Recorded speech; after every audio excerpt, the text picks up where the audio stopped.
All right, let's get right into it. Now look, we're not here to take sides in some beef. Not at all. What we're going to do is break down the art of the modern lyrical battle. We're going to deconstruct the wordplay, the insults, and all the techniques inside the diss track Cryan UpSkirts just to see how these things are actually built piece by piece. Right out of the gate, the very first line, the entire stage is set. This isn't just some disagreement, you know. It's framed as a battle between two completely different worlds. You got heads, that's supposed to be authenticity, the real deal. And then you got tails, who are painted as these people who just get a kick out of other people's pain. The battle lines are drawn.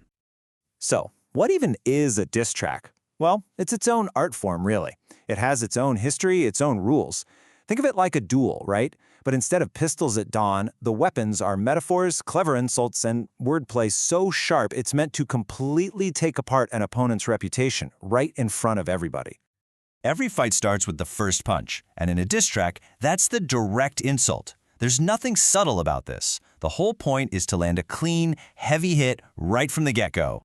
And here are some of those punches. Just listen to the language. It's raw, it's aggressive, and it is designed to make the other side look small.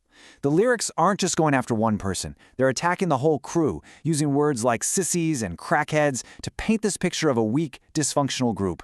And that last line, watch as they drop like flies, that's pure confidence, basically predicting their total collapse. But you know, the really great diss tracks, they move past just calling names. The real skill, the real artistry, comes from the wordplay. It's about crafting lines that hit you on a couple of different levels. These are the insults that really stick, because they're smart, like a double-edged sword that cuts way deeper than just a simple jab. Okay, this line right here is a perfect example. At first listen, it might just sound a little weird, but trust me, there is a serious, multi-layered insult packed in here that you gotta decode. So let's peel this back. Bumping gums is old-school slang for just running your mouth, talking a lot of trash without saying anything important. So what the artist does here is swap out gums with UpSkirts, the name of the guy he's dissing. See what happened there? It's a 2-for-1 hit. He's calling him out for talking nonsense, and he's literally weaving his name into the insult itself. That is some slick lyrical work. Here's another one. This line mashes up super current slang with a classic movie reference to land a really, really creative punch. And this is where the layers just work so well together. So, layer 1, cut the cap. That's simple, it just means stop lying. But then layer 2 adds scissor hands. That reference paints his opponent as this fake, tragic figure, something that's been artificially put together. So he's not just a liar, he's a fraud.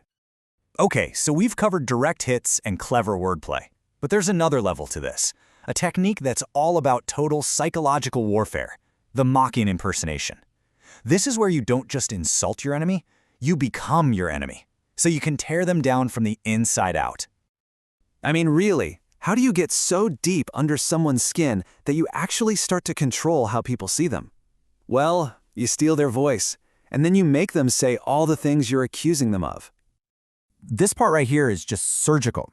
The artist literally changes his voice. He puts on this persona, this caricature of his rival, and then delivers this fake confession. He's admitting to being a liar, a creepy boy. It's like this wild ventriloquist act where the puppet is being forced to absolutely destroy its own reputation. The strategy is brilliant, and it's basically a 3-step attack. First, you steal their voice. You mimic how they talk, how they act. Second, you make them confess their sins. You use their own voice to admit to everything you've accused them of. And the final step, you completely redefine who they are. You force everyone listening to see the real person as this pathetic character you just created. So, let's bring this all home. When you take the direct punches, the clever, layered wordplay, and then you add in the psychological game of impersonation, what you get is a full-scale lyrical assault. Because at the end of the day, that is what a really well-made diss track is all about. It's not just about being mean, it's a fight for the story.